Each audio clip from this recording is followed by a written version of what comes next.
Bandits raid Katsina community, kill 24 persons. Despite relative foreign exchange stability, Nigerians decry biting inflation. Self-reliant jobs becoming the panacea to Nigeria's unemployment crisis. And on the foreign scene, almost 90 migrants, including women and children, rescued off Libyan coast. Hello and welcome to Trust TV's News Hour. I am Chiamaka Mwafo.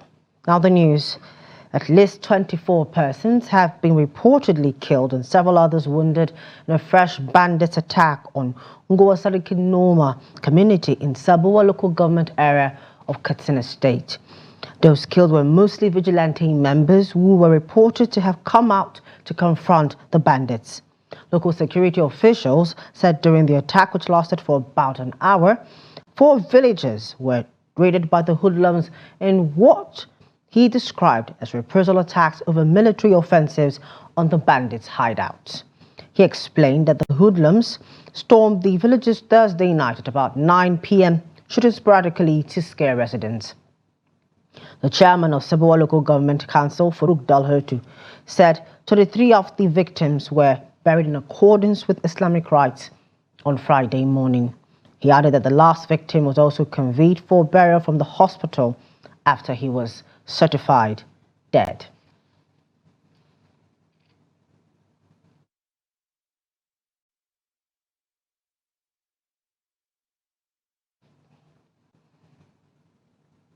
Meanwhile, the governor of Katsina State, decry, has accused some security personnel and government officials of aiding banditry, which he says has now become a business venture. Speaking on Friday, Governor Rada said this is one of the many reasons the country is unable to bring banditry to an end. According to him, many youths in the north are recruited into banditry with a mere 500 naira. Honored as part of moves to tackle the region's insecurity, some northern governors were invited to a parley by the United States Institute of Peace. Governor Rada said the trip gave the governors fresh opportunity to cross-fertilize ideas and interact with all stakeholders that are involved in bringing about lasting peace and security globally.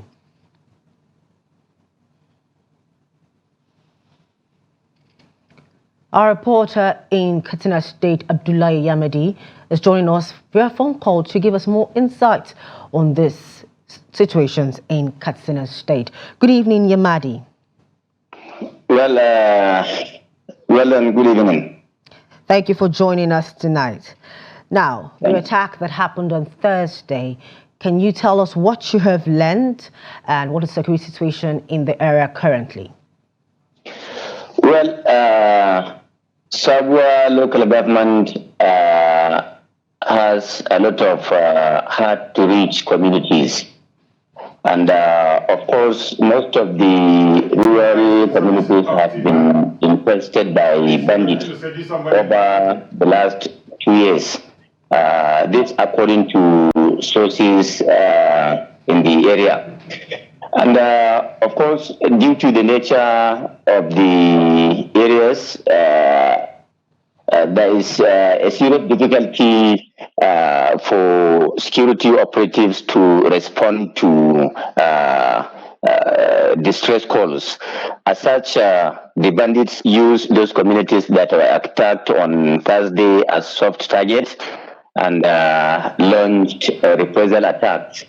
Because it was a reprisal attack due to the fact that the bandits were attacked a week earlier, and about 200 of them were neutralized by military aircraft, according to the government here in Katsina.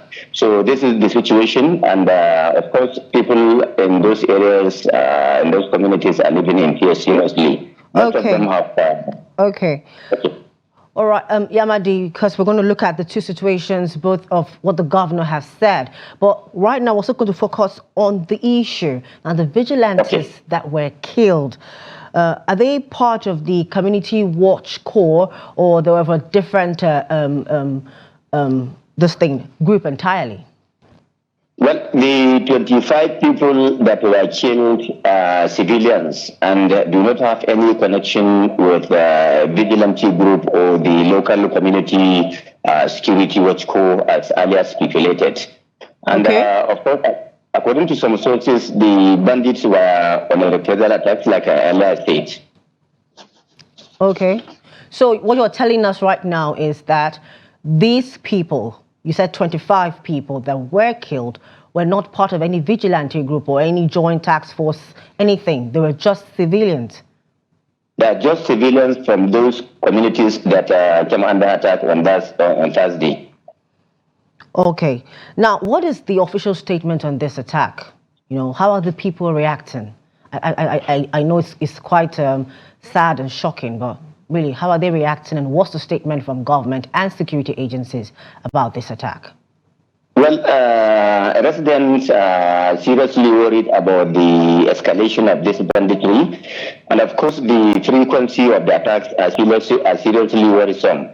And the Katsina State government, through the Commissioner for Internal Security and Home Affairs, Dr. Nasiru Damusa, earlier this afternoon, told me that people from the remote communities or hard-to-reach communities of Sabo local government will be recruited, trained, and they will be armed at least to provide security to their communities in the event of any further attacks. He's saying that this is necessary due to the difficulties securities are facing while responding to distress calls. Okay, that's quite a good development in that regard. Now let's go to the statement of the governor, where he said that people in power, government officials, are the reason why banditry is still thriving in the north or in the country. How are people reacting to this statement? Well, there are a lot of commentaries on this. And people are asking the governor to expatiate further on this very important issue, because what they are saying is, as chief security officer of the state, the governor should be bold enough to mention names or make direct references regarding the involvement of government officials or security personnel aiding banditry in the state.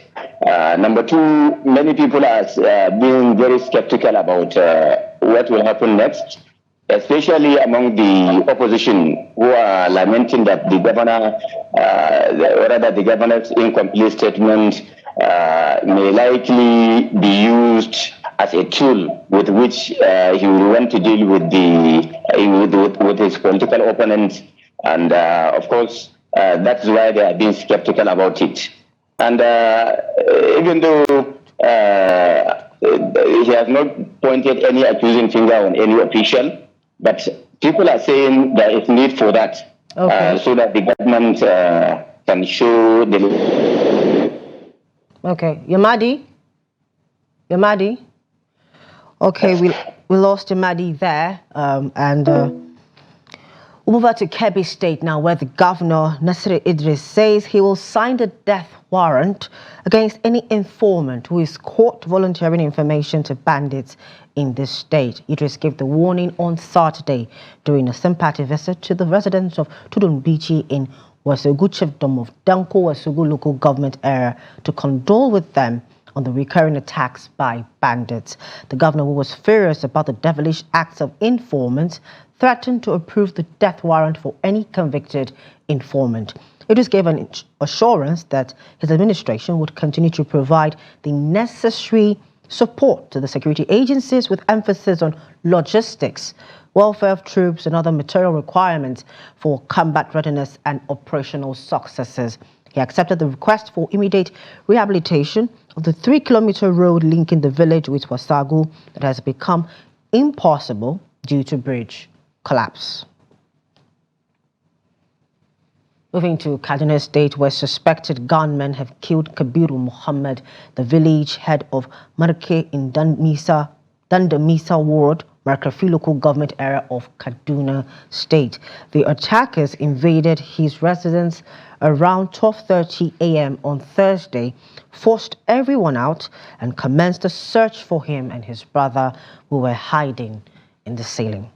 Despite their efforts to conceal themselves, Kabiru was discovered and brutally killed before the assailants set the house on fire. The councillor of Dandamisa Ward, Aminu Sani Marke, confirmed the incident, noting that the victim's body could not be recovered due to the extensive damage from the fire. The attackers also looted valuables from the village before fleeing the scene. Late Kabiru Muhammad, aged 30, had been appointed as the village head in 2018. Despite efforts to obtain a response from the Kaduna State Police Command, no official statement has been provided at this time.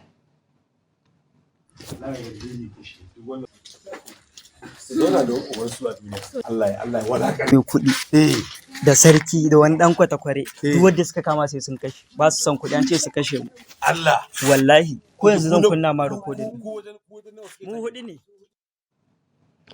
Bello Musa, our reporter in Kaduna State, is joining us to give us more insight in this matter. Good evening, Bello. Good evening. Thank you for joining us again today. Now, we just said that do you have any information about the police command, if they've actually said anything about this incident? Well, this is 48 hours after the incident that led to the killing of the ward head of Merke, and the police command are yet to react or respond to the incident, despite the calls to the police relations officer here in Kaduna AFT Masood, and he was not taking his call. And there is no statement also coming from the Kaduna State government regarding the incident. So now, what have you learned so far about this incident, especially why Kabiru Muhammad, the village head, was killed? I know earlier you were saying some people believe it has to do, the village head, or, is a link towards the people who knows the movements, what's happening. So is there any exact reason as to why he was killed? No, as we speak, there's no exact reason why the ward head was actually killed. No exact reason so far? Pardon? No exact reason as to why he was killed? There's no reason yet. Okay. Nobody knows why he was killed. Okay. Now we're going to talk about the Merke village and its security situation currently. How the people there react to this.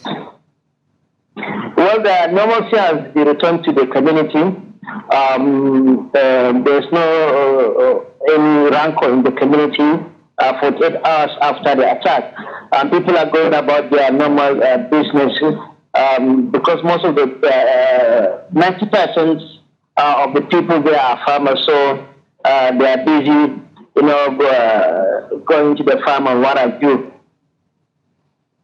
All right. Now, so as you said earlier, I was going to ask you any word from the police or security agencies, but as you've said earlier, nothing so far. Hopefully, we will speak to you in our subsequent bulletins to know if there's any other update about this incident. Do stay safe.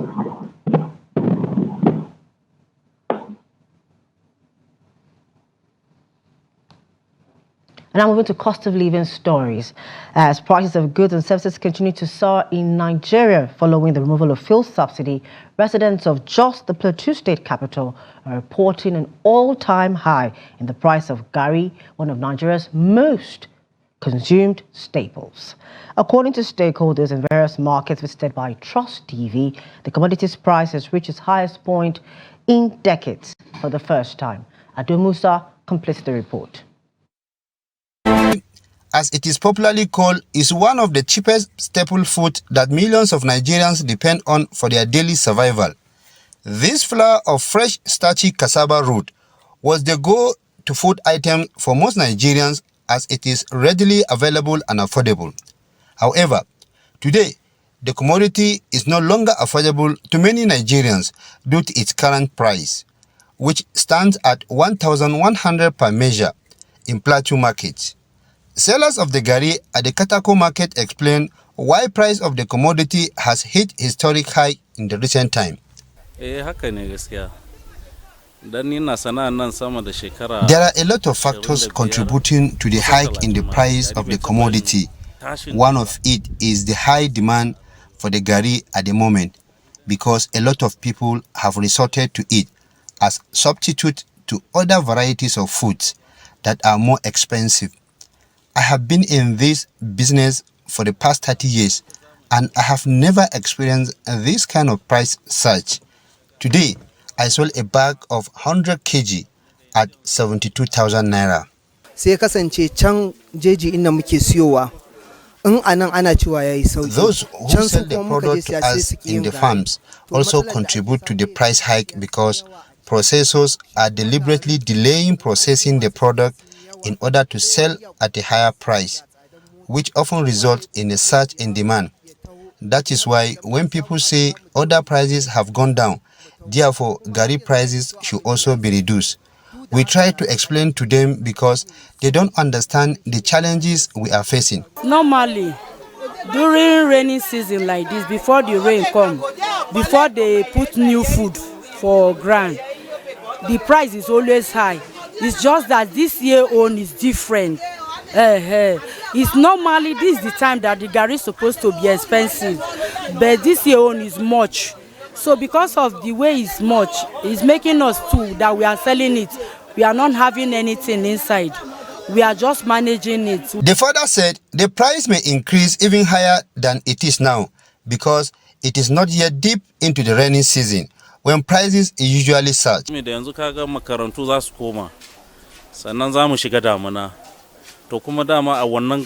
price will definitely increase because it is still early in the rainy season. Schools have just resumed. Farmers will soon go back to their farms. During this period, demand typically increases, leading to the price increase. Prices of goods and services have significantly increased in recent time in the country, including cheaper options that the common man in the country relies on. Ado Musa, Trust TV News, Jos. Over in Benue State, residents of Makurdi, the state capital, have decried the fuel scarcity currently rocking the nation, saying it has worsened the cost of living facing Nigerians. Speaking with Trust TV's Jimmy Azande, they lamented that if the situation is not addressed as soon as possible, many may resort to extreme measures to survive. Here's the report. Since the coming of the present administration, Nigerians have had to deal with soaring prices of commodities, especially foodstuff, following the implementation of subsidy removal. The latest shortage of petrol has exacerbated the situation, with many resorting to alternatives to survive. And then most people have decided to go and live with others. If you pay careful attention, you can see that for a long time now there has been a trend. They are no longer talking about education, it's how to feed, where to find shelter, and find food that could sustain their life. Some commodities, according to the residents, have lost patronage because most households can no longer afford the basic needs of life, including food, shelter, and clothes. Look at me, for instance. I graduated over 18 years ago, no job. I've applied 1,001 places, no job. But I had to fend for myself. I took up a business and God has blessed me. I'm a car dealer, I'm doing fine. All right? But in a way, it's telling on my business. Because I don't patronize myself. If he does not have, who is coming to patronize? Will I buy these cars and sell to myself? With the cost of goods and services being partly blamed on high transportation fares, stakeholders in the sector have been urged to take the plight of ordinary Nigerians into consideration and reduce their fares. We must not hike the transport fare before we make the business. What we are saying is that even at reduced transport costs, we can still achieve results. We can still maintain business. We can still continue in business. We should allow people to travel to their various destinations. We must not make money one day. We must not make money in 1 week. With queues continuing to persist in fuel stations across Nigeria, despite the NNPC's assurance that the country has enough supply for an entire month, Benue residents are positive that measures will be put in place to address the plight of Nigerians.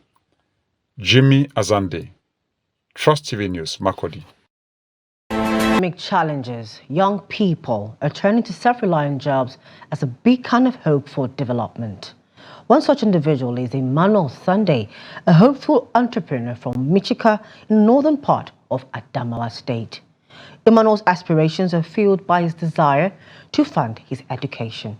Here's the story.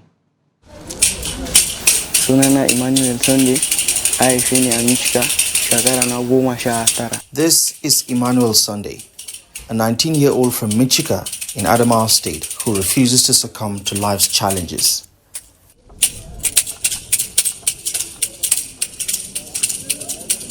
Despite losing his sponsor a few years ago, Emmanuel remains undeterred in his pursuit of education and a better life. He began his journey by taking up barbing and shoe shining in Michika before moving to Yola, the Adamawa State capital, where he is expanding his services.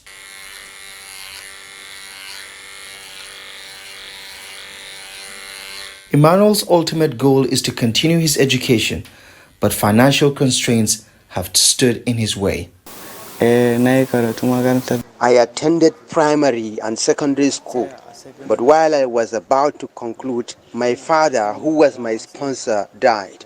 When I realized I don't have anyone to sponsor my education, I started this job to raise money to sponsor my education.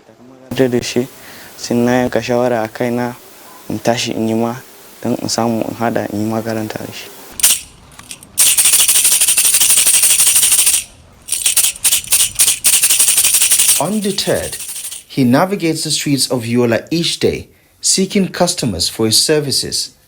On a good day, he earns between 3,000 to 4,000 Naira, but he never loses sight of his bigger dreams of the future. I was a barber, but the job can't give me enough money. Therefore, I merged it with the shoe cobbling job. If I meet someone who needs a haircut, I can do it. When someone calls me to wash his shoes, I will inform him that I am a barber as well. That's how I get customers. I also posted an advertorial message on my box. There are a lot of challenges in this job. It is stressful. For Emmanuel, success is non-negotiable. Despite the harsh economic realities and the rising cost of goods and services, he remains steadfast in his determination to carve out a better life for himself. And food inflation is making matters worse. I need some help to open a barber shop.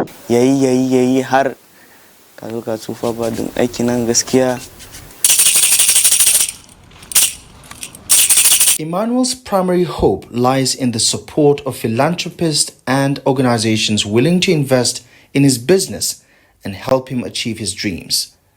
With youth unemployment in Nigeria at 7.2%, Emmanuel is a shining example of resilience, determination, and the can-do spirit of Nigerian youth who strive towards their goals despite limited opportunities.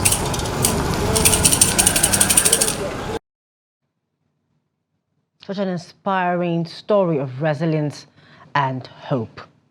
Now, the increasing rate of unemployment has become a major catalyst for migration among Nigerian youths, both within and outside the country. To tackle the menace of unemployment, which has become a major source of concern, stakeholders want governments at all levels to take proactive measures. The pursuit of better opportunities often leads individuals to migrate from one location to another in search of employment. In Nigeria, there is a concerning trend of youths relocating from one state to another due to job offers, often without considering vital factors such as accommodation and transportation costs. One of the easiest targets for this kind of migration is Lagos State. When you put wear and tear together, you will understand that you're better off earning less within your area of convenience than going so far away from home and destroying your health. Imagine somebody who lives in Mowe and works at Lekki, he will probably leave home 4 a.m. in the morning and get back home 10, 11 in the night. That fellow is dying gradually. And irrespective of what they are offered, it will not tally. So at the end of the day, it is a minus. A state, for example, Imo State, how many industries do you have there? You have hotels everywhere. Not all of them are from hospitality profession, or what you call it. So, but here in Lagos, you have more opportunities. Then you have people already in Lagos looking for the job. Then another set of people are still coming to clamor for the same job. So there is a problem at hand.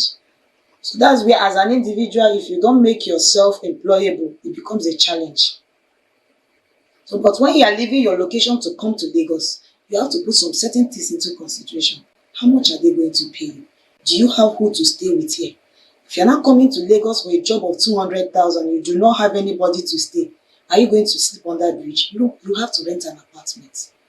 Or is it worth it coming down to Lagos to come and take a job of 200,000? You don't have anywhere to stay. Meanwhile, where you are coming from, you have a job of, let's say, 80,000. Compare the two.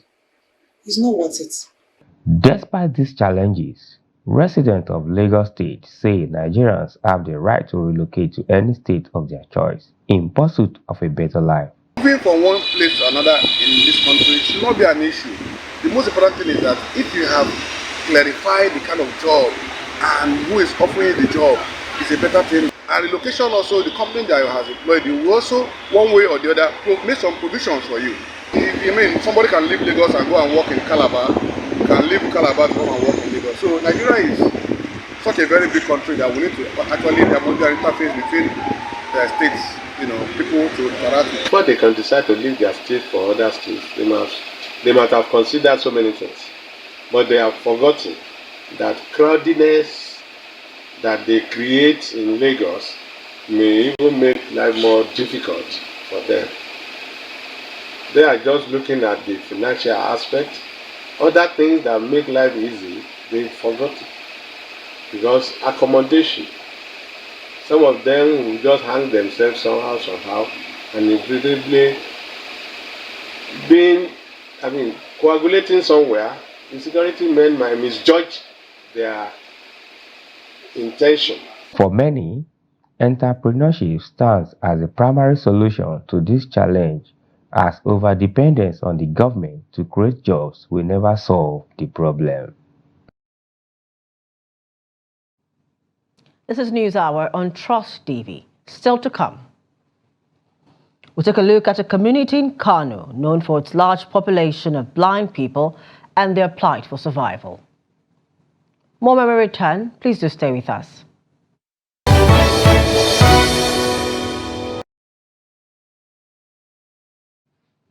Welcome back. Thanks for staying with us and just joining us at the news update.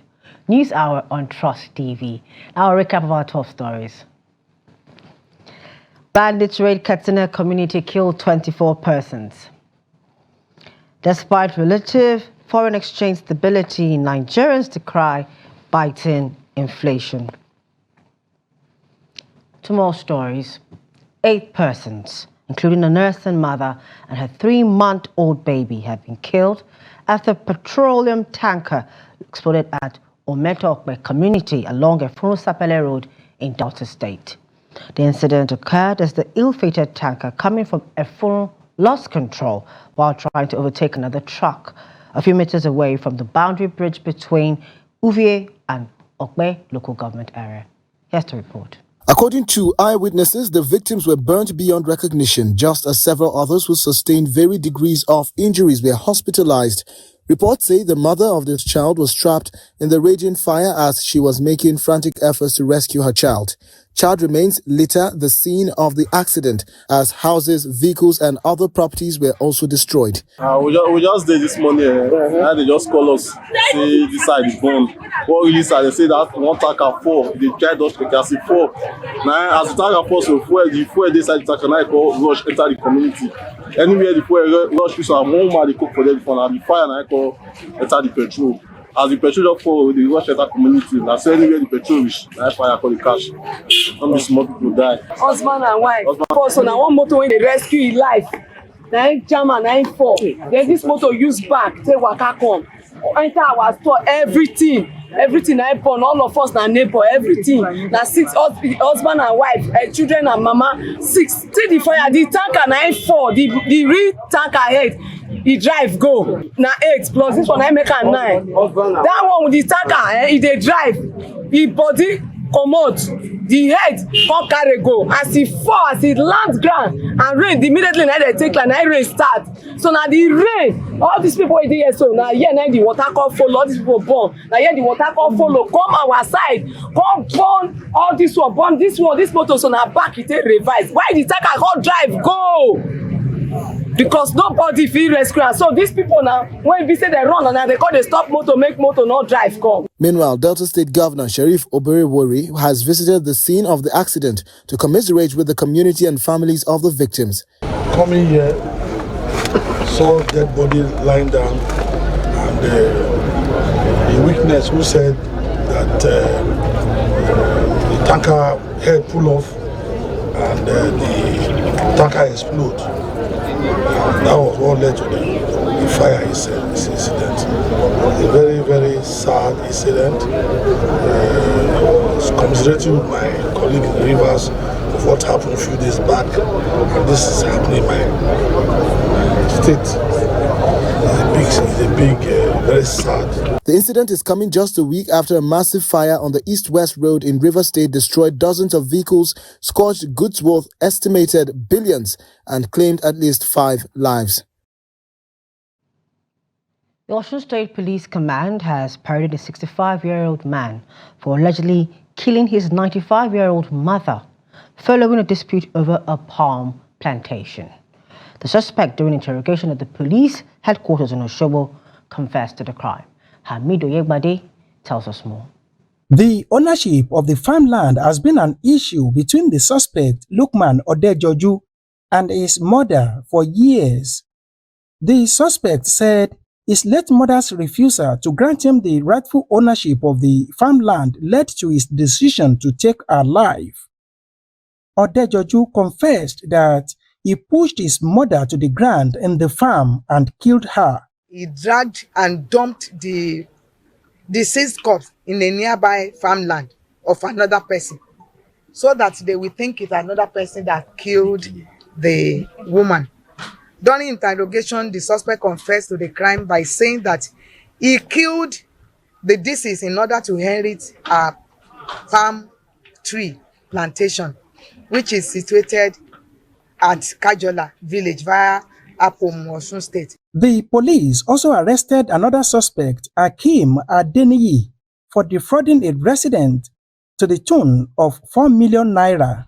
We managed to transfer the 2 million before the owner reported to the bank, and they blocked the account till on the 5th of April, when the person reported the issue to the police. Then the police tracked me and came to Lagos there to arrest me. The police command filed that the suspect will face the full wrath of the law.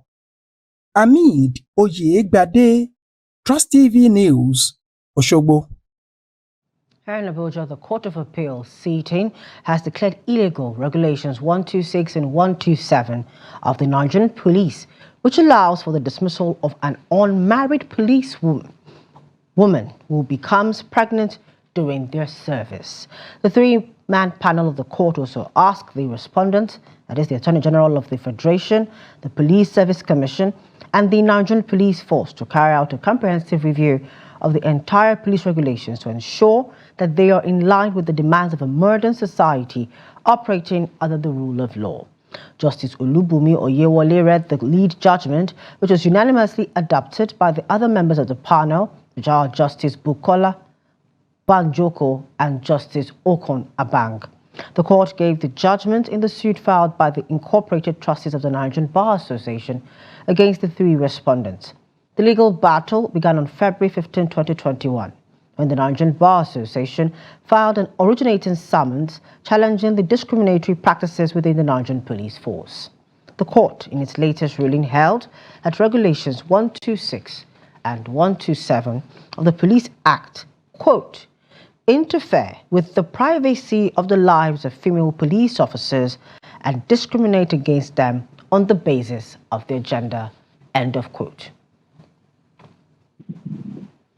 Joining us via phone call to give more insight, and this is the Executive Director, Center for Transparency Advocacy, Faith Mwadishi. Good evening, Faith. Good evening. Thank you for having me. Thank you for joining us. Now, what was your immediate reaction to the court's pronouncement?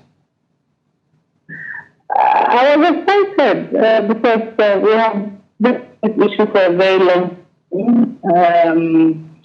When the Court of Appeal judgment came out, it was like a dream come true that we have advocated for these issues for a very long time, and finally they are being heard, and the court giving the judgment in such a way that even if you're a woman and you're in the police force, you can actually have the semblance of the same kind of treatment that men folk would have in the police force. All right, now, with this development driving the conversation on protecting service women open, what other areas do you feel need looking into to further advance women's rights in the force? The other aspect that has to be looked at again is the aspect of the police regulation around about a woman who wants to get into the force, or you're already in the force and you're not married, you want to marry. Your intended spouse will have to go through a lot of investigation, and so the police is the one that now takes the place of your family to give a go ahead. So it's like a two-edged sword anyway, because people have argued that it helps to also streamline or be sure that the people who are coming into the police force are people of integrity. But again, the same kind of investigation is not done for the lay folk who want to get married. And that's why I'm particularly happy that the Court of Appeal has asked that the police should go back and look at the regulation and ensure that some of those regulations, content of the regulations that do not give the equal rights to women should be considered, especially in this present day and age where we are talking about gender equality, we are talking about equal, fair and free treatment of every human in all sectors of our society. Okay, thank you so much, Faith Mwadishi, Executive Director, Center for Transparency Advocacy. Thank you for joining us tonight on the News. Thank you for having me. Thank you. Now we go to Kano State, where the government on Saturday said a journalist from the state-owned television station, Abubakar Rigmi TV, who was attached to the government house, suffered injuries from metal debris that hit him while in the premises. This is contained in a statement issued by Director General Media and Publicity Sanusi Bature in Kano on Saturday. Bature clarified that Naziru, the reporter of the state television station, was not hit by any stray bullet, as been reported in some sections of the media, but metal debris emanating from an ongoing construction at the Kano State Government House, an area that has been barricaded for caution. The incident sparked widespread concern and speculation regarding the safety of journalists covering events at the Government House. Bature assured the public of government's commitment to ensure the safety of all individuals in the state in general. Meanwhile, the Kano State Police Command said on Saturday that it is currently investigating the circumstances surrounding the incident. He said, following the incident, heads of security operators in the government house took audit of bullets with their personnel, which confirmed that all bullets were intact.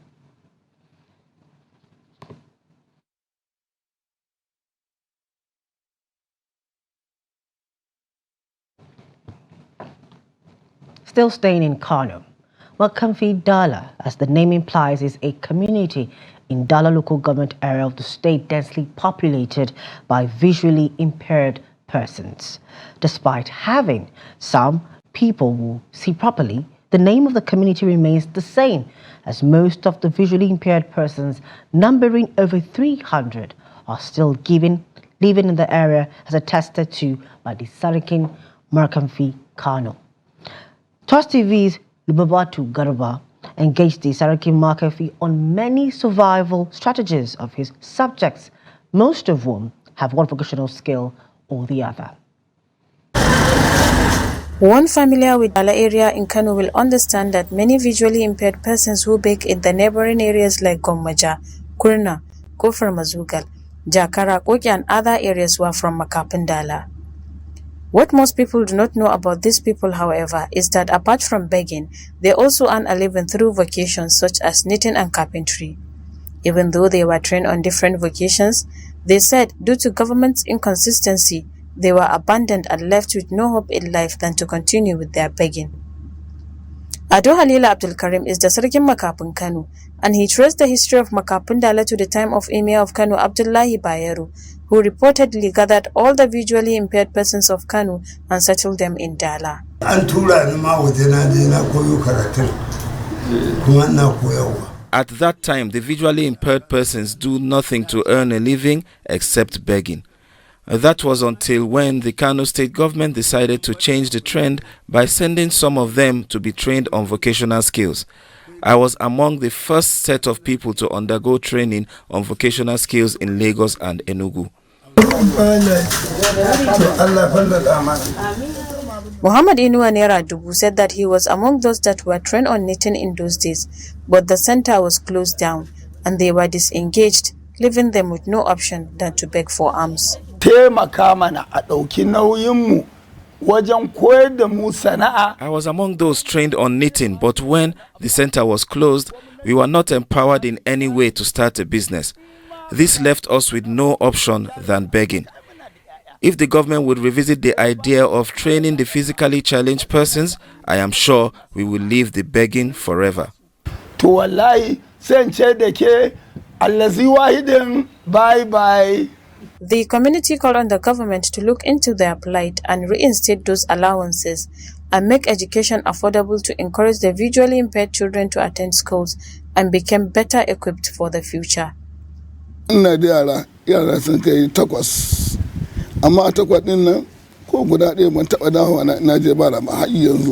I single-handedly sponsored my 8 children's education. There was never a time I took my children to beg for alms. I pay as much as 50,000 naira, 40,000 naira, or 30,000 naira for school fees. As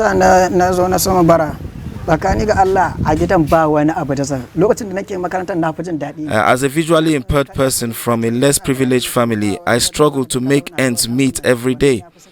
My ambition is to become a political scientist, but lack of sponsorship to further my education made me abandon school for begging. The state government has failed to support me in any way.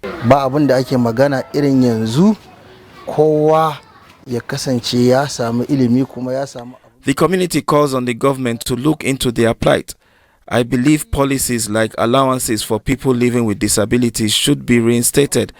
Education has to be affordable to encourage the visually impaired children to attend school. Those who have a skill can be supported by linking them with right markets to sell their products.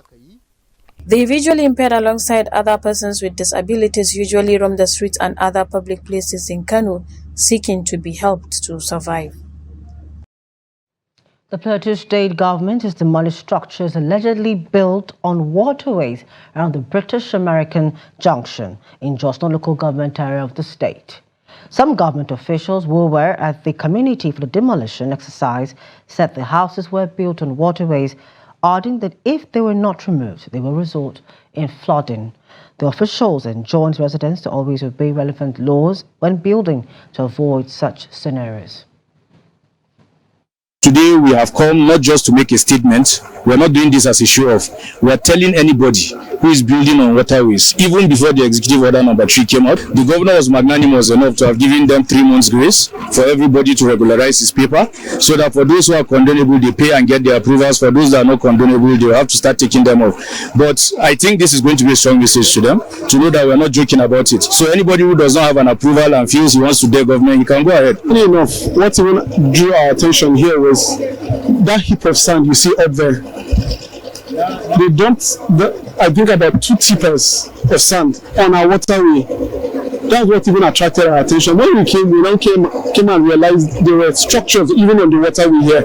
And we've been sensitizing Plateau people, talking about possible and likely flooding. The Ministry of Water Resources have long written, it's a public document, that Plateau is one of the high-risk states to experience flooding. People who don't want to adhere to rules, people want to behave as if this is a banana republic. But the new Plateau state, people must be governed, because there must be a government in place, and there is a government in place, and they must be governed. This place, as a reporter, you've reported flooding around this area in the past, and people are just risking their lives. And as a government, the lives of the people, the welfare and the security of the people is sacrosanct. You're watching News Hour on Trust TV. The news continues after the break. Welcome back. Thanks for staying with us. The News Hour on Trust TV. Now it's time for business news. The Nigeria Electricity Regulatory Commission, NERC, has announced the unbundling of the Transmission Company of Nigeria, TCN, with the establishment of the Nigerian Independent System Operator of Nigeria Limited, NISO.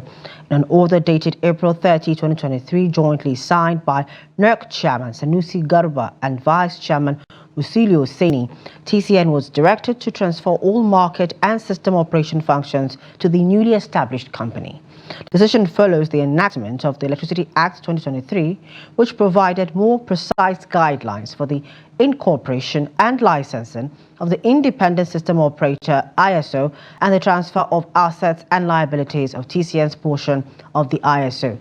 NERC also instructed the Bureau of Public Enterprises, BPE, to incorporate a private company limited by shares under the Companies and Allied Matters Act CAMA 2020 by May 31. Still in business, the global credit ratings agency Fitch has estimated that approximately 30% of Nigeria's external reserves are constituted by foreign exchange bank swap. This disclosure underscores ongoing uncertainties regarding the country's net FX reserves, exacerbated by opaque entries amounting to nearly $32 billion in FX forwards, over-the-counter futures and currency swaps listed as off-balance sheet commitments in the Central Bank of Nigeria CBN Consolidated Financial Statement for 2022. In its latest credit outlook for the country, Fitch noted that the lack of clarity over the precise size and composition of Nigeria's FX reserves remains a significant constraint on the nation's sovereign credit profile. Despite these concerns, Fitch anticipates that most of the FX bank swaps will continue to be rolled over, which could provide some temporary stability in the reserves management. Away from Nigeria, a rescue ship from the Italian NGO Emergency rescued 87 people stranded in the sea on Friday evening. They had departed from Zawiya, Libya 20 hours earlier. When the rescue crew arrived, they found the boat taking on water with its tubes deflated. Among the group was a pregnant woman and 14 unaccompanied minors. After the rescue was complete and the relevant authorities were informed, the city of Naples assigned as the port to disembark. The arrival is scheduled for Monday morning. The 87 rescued people came from countries affected by conflict and severe economic, political or social crisis, including Sudan, Nigeria, Niger, South Sudan, Eritrea, Bangladesh, Mali, Togo, Ghana, Liberia, Chad, Cameroon, Senegal, and the Ivory Coast. Salon de Force in Rwanda on Saturday dismissed a U.S. assertion that its forces were involved in a deadly attack on a camp for displaced people in the Eastern Democratic Republic of Congo. At least 9 people were killed in blast on Friday in the camp on the outskirts of the city of Goma, local sources said. The U.S. State Department said in a statement it strongly condemns the attack from Rwanda Defense Forces and M23 positions on the Muganga camp.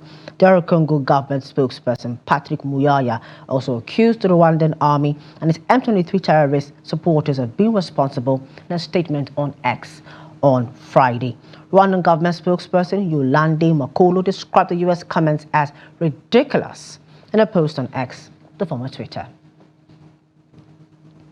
We go to sports, where the second stanza of the Rising Star Football League has begun in Abuja, with 12 teams competing in the 2024 edition. Trust TV's correspondent Adini Ajishafe was there and tells us more. 3 matches were played on the day one in the second half of the Rising Star Football League for 2024 after the first stanza of the 12-team league in Abuja.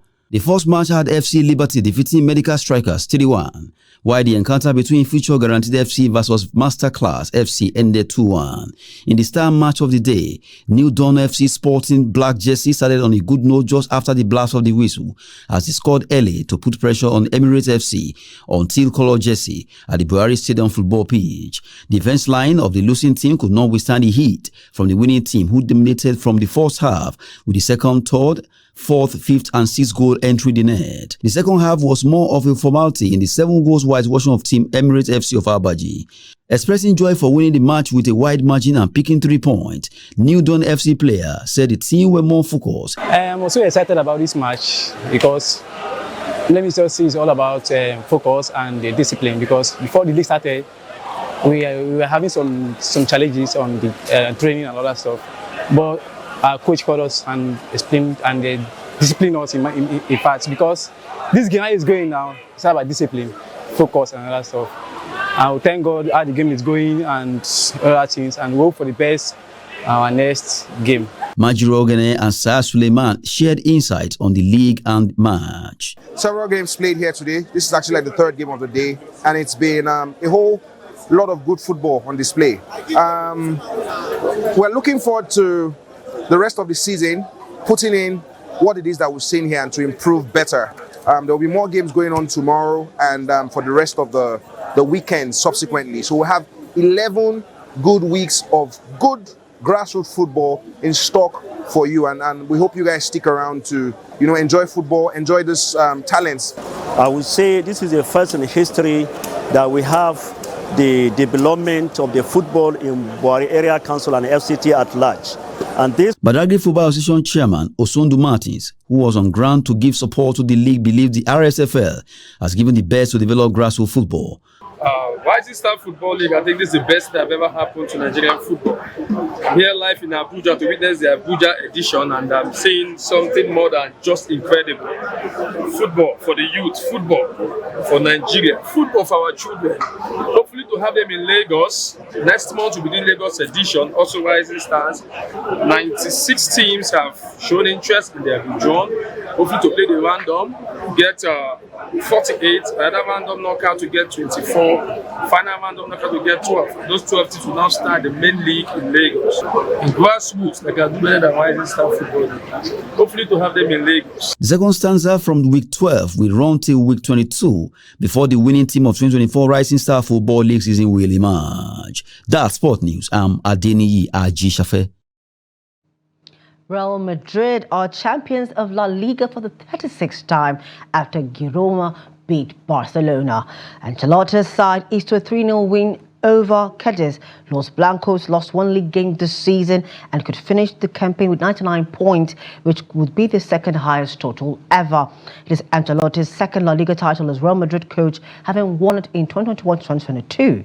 Real have won 9 more titles than the 27 held by Barcelona. The 14-time European Cup winners face Bayern Munich at the Bernabeu on Wednesday in the second leg of the Champions League semi-final, having drawn 2-2 at the Allianz Arena. And that's it for News Hour tonight. For more news, programs and documentaries, please do also follow us on all our social media platforms and on our YouTube live stream. I am Chiamaka Nwafo. Thank you for joining us.